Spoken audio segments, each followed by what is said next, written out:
¿cómo están? Acá les voy a poner el examen que hice en abril, que no me fue bien, pero ahora lo hice de vuelta. Em, para empezar, nada, se me rompió el lápiz, así que no tengo para escribir, así que lo hice todo en papel y ahora les llevo paso a paso como lo hice.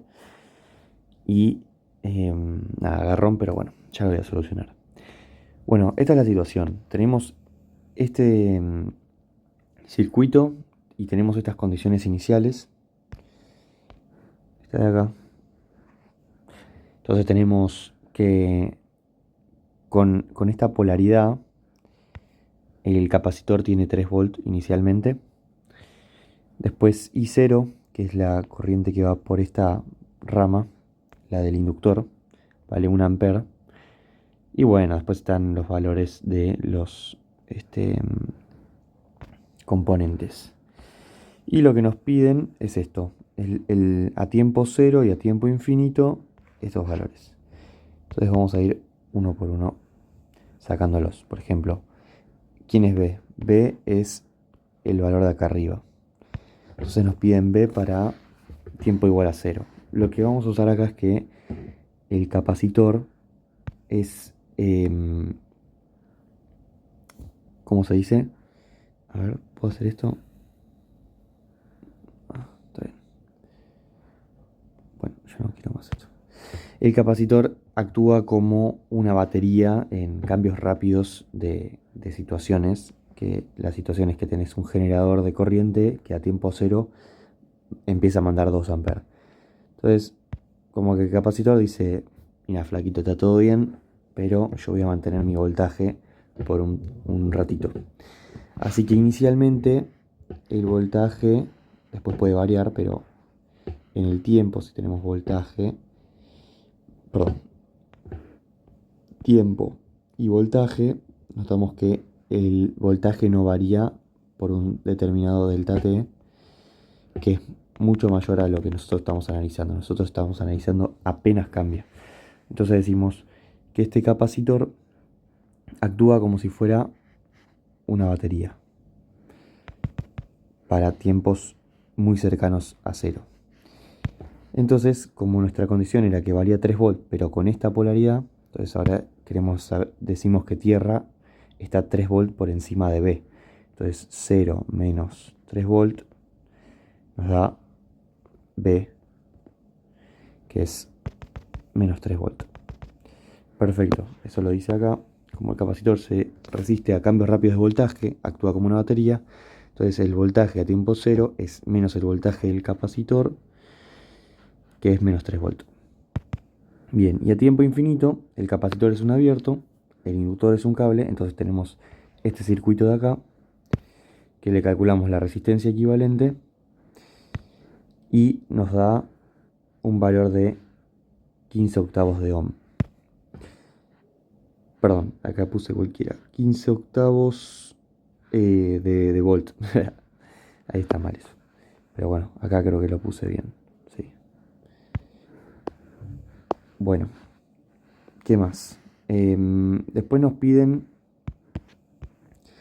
el voltaje del inductor, que tiene una polaridad que nosotros le pusimos así. Lo pusimos así la polaridad porque la corriente va hacia arriba. Entonces tiene que ser coherente con eso. Entonces, acá dijimos, ¿qué cosa? Que tenemos la corriente inicialmente que va hacia arriba y tenemos esta polaridad. Entonces, sabemos que el inductor se niega a cambiar instantáneamente de corriente, así que la corriente por esa rama va a ser I0 para nosotros. Y lo que queremos hacer es una especie de Kirchhoff, queremos recorrer la rama, así vemos todos los voltajes. Entonces, por ejemplo, arrancamos en 0, tenemos una caída de potencial en la resistencia, una caída de potencial en el inductor y terminamos en B. Entonces decimos que 0 con la caída de potencial de la resistencia, con la caída de potencial del inductor, nos va a dar el voltaje de B a tiempo igual a 0, que nos termina dando también menos 3 volts, es lo que sabíamos. Y lo que queremos descubrir es esto, es el voltaje del inductor. para descubrir el voltaje del inductor vamos a reemplazar BR por I por R. Entonces tenemos que el voltaje en L, pasamos BR al otro lado, tenemos menos 3 volt más I0 por R1, y eso nos termina dando 1,5 volt.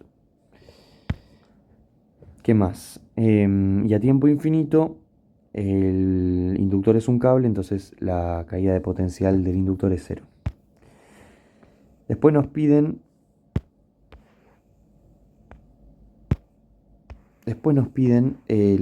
la corriente del capacitor, que vamos a ver que por cómo pusimos todas las corrientes, que son todas entrantes, entonces alguna tiene que ser negativa. Spoiler alert, va a ser la del capacitor. ¿Por qué? Porque tenemos los 2 amperes de la fuente, tenemos el 1 ampere del I0, que sabemos que es invariable en cambios instantáneos de tiempo, y ya sabemos que, por ejemplo, I de R2 es la caída, o sea, es la variación de potencial dividido los ohms. Entonces es ves, digamos, 0 menos 3 volt sobre R2, y eso nos va a dar 3 volts sobre 2,5 ohm, y despejando nos da 4,2 amperes. Y la corriente en el capacitor a tiempo infinito, como es un circuito abierto, nos va a dar 0. Después nos piden ya las derivadas de voltaje del inductor, de corriente del capacitor y de voltaje del capacitor. Entonces ahí lo que hacemos es lo siguiente. Agarramos a ver si puedo expandir esto. Perfecto, mejor. Agarramos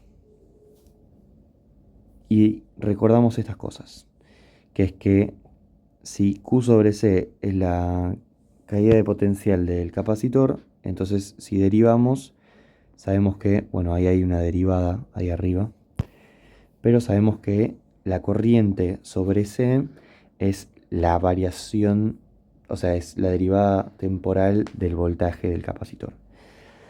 Entonces, y lo mismo con el inductor. Sabemos que la derivada de la corriente por L es igual a la variación de voltaje del inductor.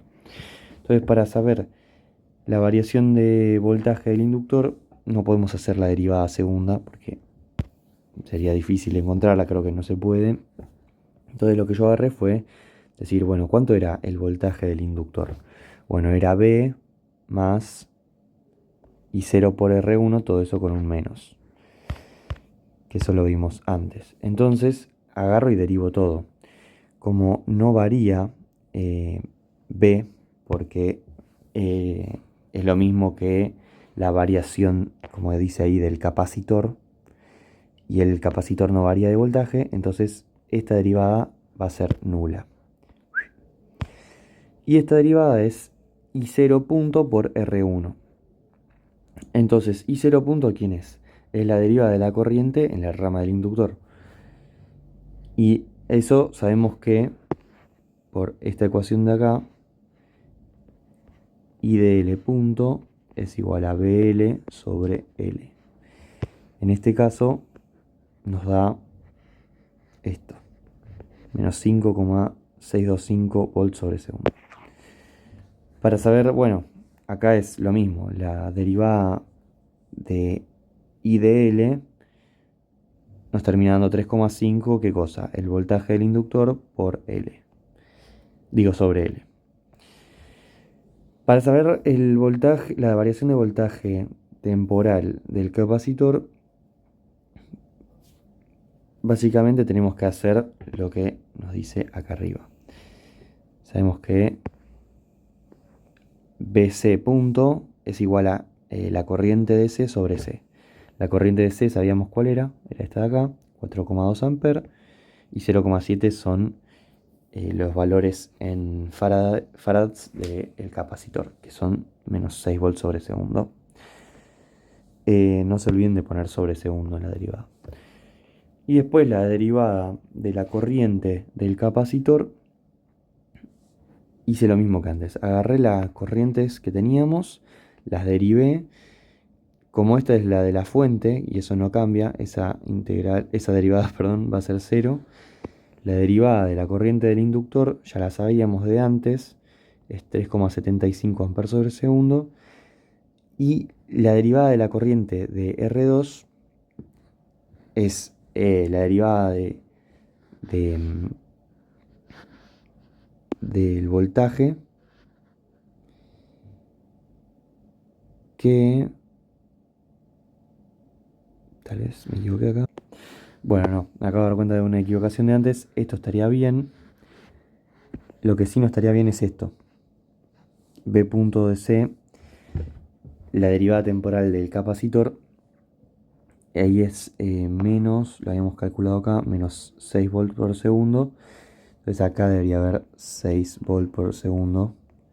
Porque B era menos B sobre C. B del capacitor. Bueno, perdón por ese error. Bueno, seguimos adelante. Esto ya está. Y ahora deberíamos ir con el tema de las respuestas en frecuencia.